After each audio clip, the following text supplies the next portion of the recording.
The man who married a harlot on living dangerously. The prince of Tirmidh said one night to his court-jester Dalqak, "You have taken to wife a harlot in your haste. You should have mentioned the matter to me, and then we might have married you to a respectable woman." So the prince of Tirmidh is saying this to the court-jester. His name is Dalqak. Said the jester, "I have already married 9 respectable and virtuous women. They all became harlots, and I wasted away with grief. Now I have taken this harlot, not knowing her previously, so as to see how this would turn out in the end. I have tried good sense often enough already. Henceforward, I intend to cultivate madness."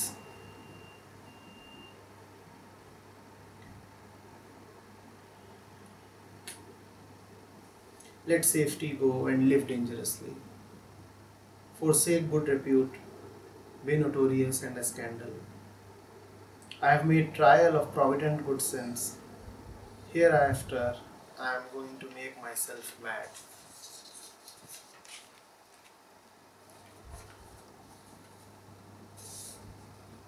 Yes, sir.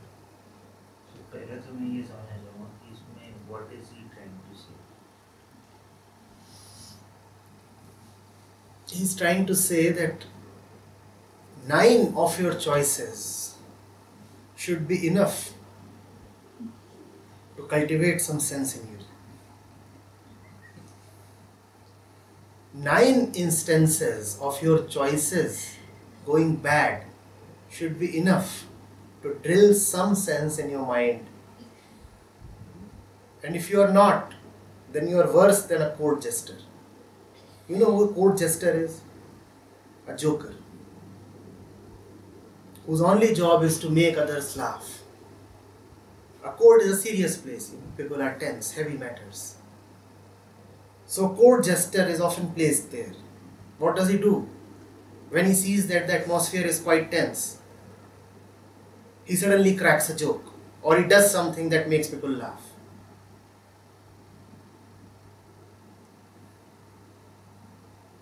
He is a very important person.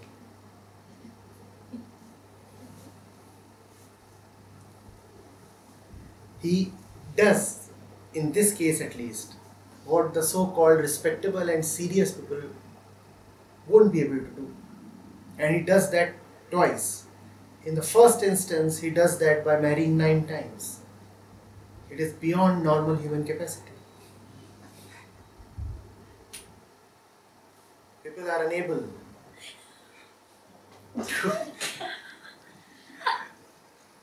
live through the trauma of even one. And this one had the guts and the gumption to try 9 times over. He's really a strong fellow, and that is why the 10th time he seems like succeeding. He says that those I thought of as virtuous were anyway harlots. You understand who a harlot is? You'll have to go to Kabir to understand who a harlot is. Kabir repeatedly talks of the sati, and at some places he talks of the Vabhicharini,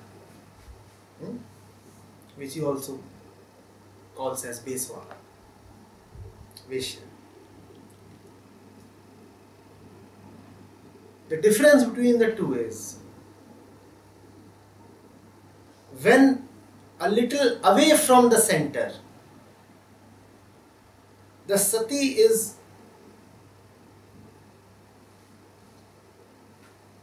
overtaken by grief. When a distance between the sati and the Lord, the truth, is created, then the sati is symbolic of a particular mind. then the sati feels the distance very acutely. That distance makes her return.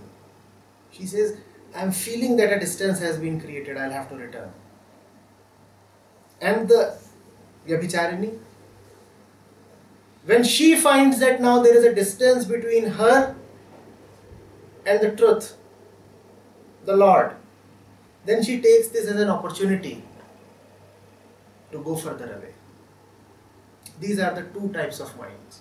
These are in fact the only two types of minds possible. First kind of mind, when it finds that there is a distance, it gets troubled, and this trouble makes it seek the center even more desperately. I cannot tolerate it that there is a distance. And the second kind of mind takes the distance as an opportunity. It says, good that there is now some distance. Now I can escape, run away. So you know who a harlot is now? The one who is actually not virtuous at all, because truth is the only virtue. The harlot is the one who would escape from the truth to be with something or somebody else. That is the definition of the harlot, or the unvirtuous one in the lexicon of the saints. If you ask the mystic, who is a prostitute? He would say the one who loves anything or anybody except the truth. That is prostitution.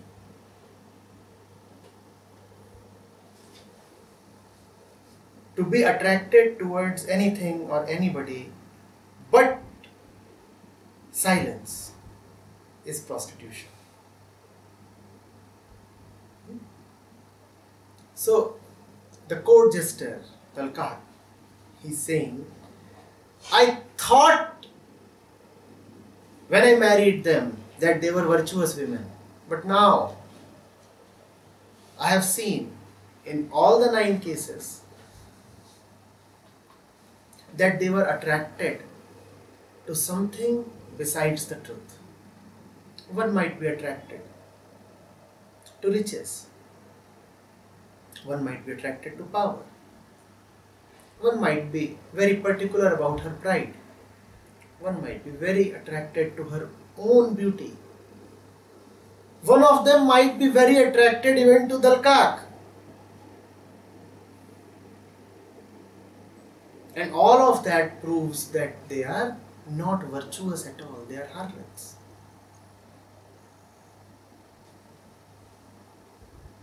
So he says, now I don't want to be surprised. I would simply go ahead and marry a harlot. At least she is already proven a harlot. That won't surprise me. I won't be grieved.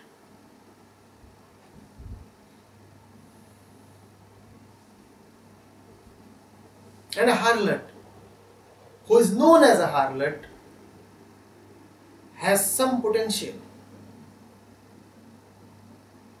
She is at least openly what she is.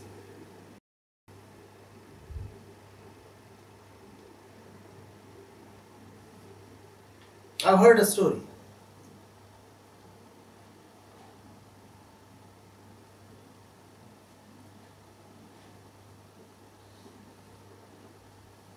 A man once asked a fakir, there are so many women in the city. Can you tell me who is the most pious one?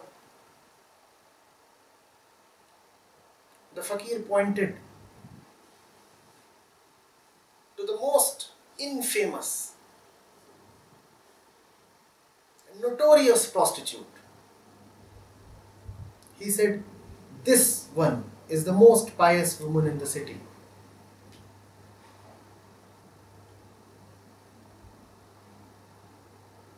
That man said, sir, what are you saying?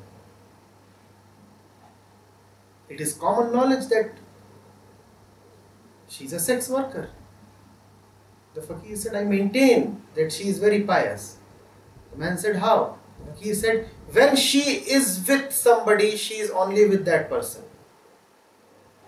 Unlike most other women who claim to be with one, but are actually with many. This one, when she is with somebody, she is only with that one. Now, of course, the story is just symbolic. But it tells of how what appears like apparent superficial virtue might not be virtue at all. That does not mean that harlots are necessarily more virtuous than ordinary women. That is not the point of this story. The point of this story is what you choose as virtuous will never be virtuous at all. That doesn't mean that the 10th time you start choosing harlots, you don't need to act like a court-jester. It is enough that you see that continuously, 9 times, one after the other, you are being made a fool of because you have been too sure of your own choice. Lao Tzu says, when virtue is called as virtue, rest assured that there is no virtue. He says, when love is called as love, rest assured there is no love.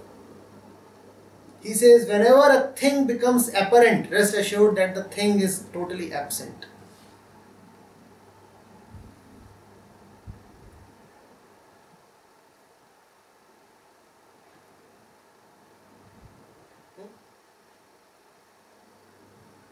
Don't be sure of your choices.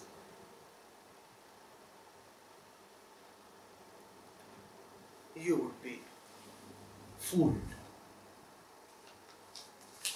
I'm sure when this fellow Dalqak was unmarried, he wasn't a court-jester at all. He wouldn't have known any jokes. It is this cycle of marriage after marriage that has taught him so many jokes. So much so that he became the principal jester in the country.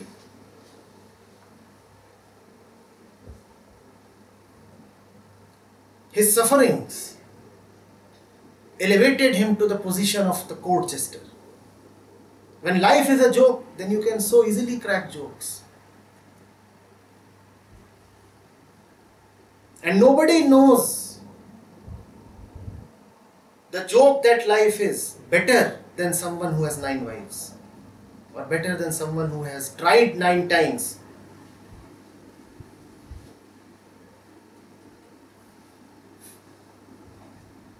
So now you are a court jester.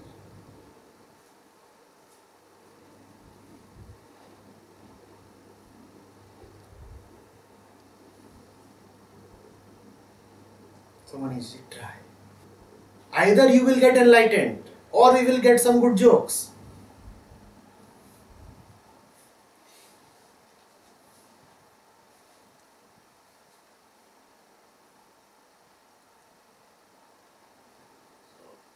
So your last में लिखा हुआ है less safety go and live dangerously. Should we aim to become like exhibitionists? Living dangerously. What exhibition is there? No, I mean, should we like deliberately court danger, like deliberately try to face more and more fears, more and more dangers? But then you are not exhibiting it to anybody. But we are trying to deliberately do it. You may deliberately do it, yes. But that is different from being an exhibitionist.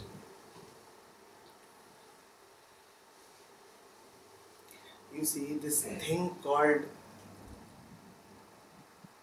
conscious choice is a great myth. What you call as done deliberately is actually not deliberate at all. You may deliberately want to rush into a dangerous act. But will your deliberation give you the courage to rush into that act? So what you call as deliberate is not deliberate at all. The courage comes first and then comes the thought to go into danger. Now what is deliberate then? Courage was there. Because the courage is there, hence you are thinking about inviting danger. It is not as if you thought about getting into danger and therefore you summoned up courage. Wrong. Unless you have courage, the thought itself won't arise. Please understand the difference. Courage comes first and then comes the thought or the motivation, the guts to dive into danger. So what is conscious or deliberate about that act then? Sometimes it may happen like this, sometimes courage may not come first. Deep desire may come first. And that desire is born out of courage. You cannot have that desire without the center that desire comes from. Desire is a thought and every thought arises from a particular center. Sometimes in my life at least, I felt that suddenly desire created a way. You have suddenly become conscious of the desire. A little frog might be sitting next to you since a long while. You can become conscious of it much later. Courage comes to you and fills up your heart. And then you start thinking of extraordinary things. It is not as if thought is the first thing. The first thing is the heart. It is from the fullness of heart that great motives arise. So the motives are not deliberate. The motives are a blessing. The heart has first been blessed to be full. And from there the motives have arisen. So never say that the motives were the driving force. The driving force behind anything real and significant is always beyond oneself.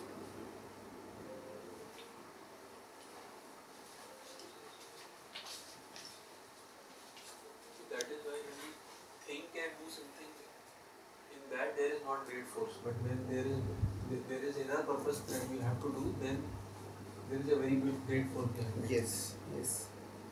And when there is that great force, then the requirement of thought is minimized. Then you require thought only for very little reasons.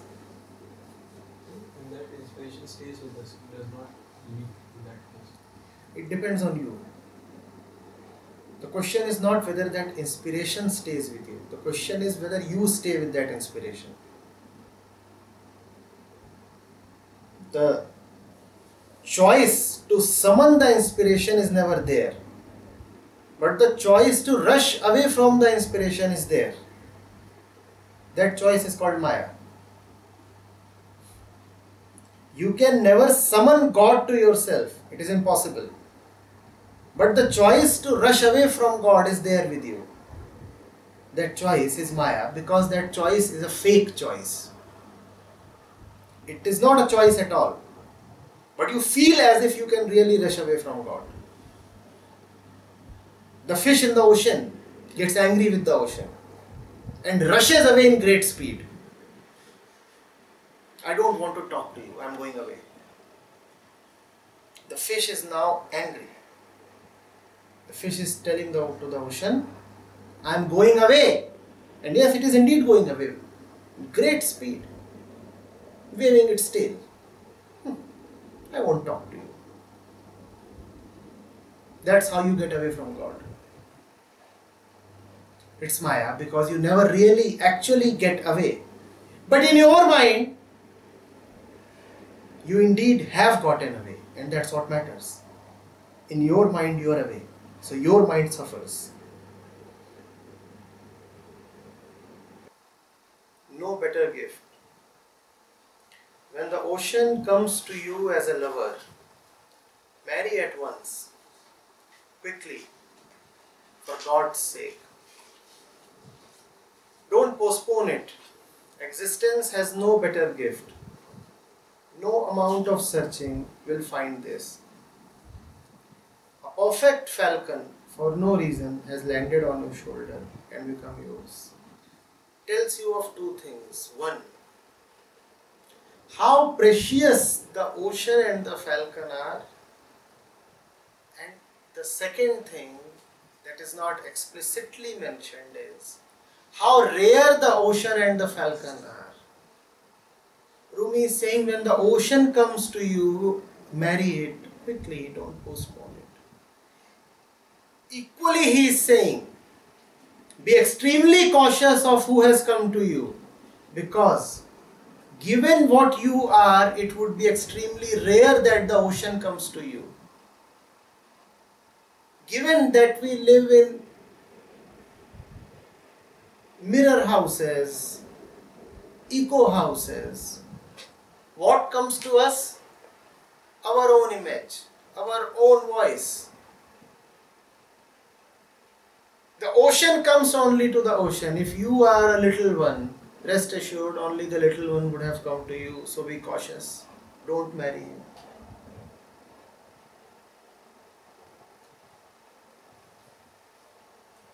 If you are full of waste and filth, no falcon would sit on your shoulder. Yes, crows and vultures would come. Falcon lands on the shoulders of only the rare one. And that is why Rumi is saying that if a falcon has landed on your shoulder, then don't ignore. His advice is needless. A falcon does not land on everybody's shoulder. It lands only the shoulders of the deserving one. And the deserving one would anyway not ignore the falcon. The ocean anyway does not come to the teacup. The ocean comes only to vastness. And vastness has anyway no reason to reject the ocean. Only vastness is suitable to the ocean. And only ocean is suitable to vastness. What would vastness do with a petty drop?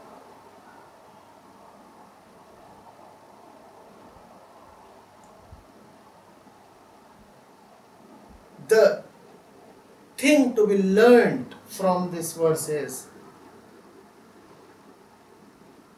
do not start assuming that little drops are oceans. If you are not sure about who has come to you, stop looking at the other one and rather look at yourself. If you are stubborn about your littleness, rest assured the great won't have come to you. If you want to check who has come to you, check the quality of your own life. Living your little life, it is impossible that you would have opened your gates to the immense one. Living your little life, only all the little ones would keep being attracted to you.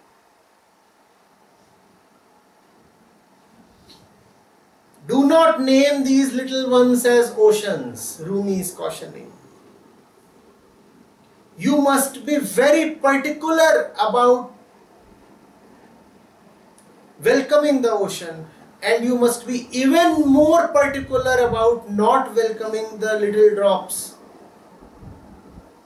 And you must be even more particular about not naming the little drops as ocean. That's a great delusion. The mistake that man pays for all his life. All you have is little drops in your life and you are calling them as, oh, my sweet little oceans.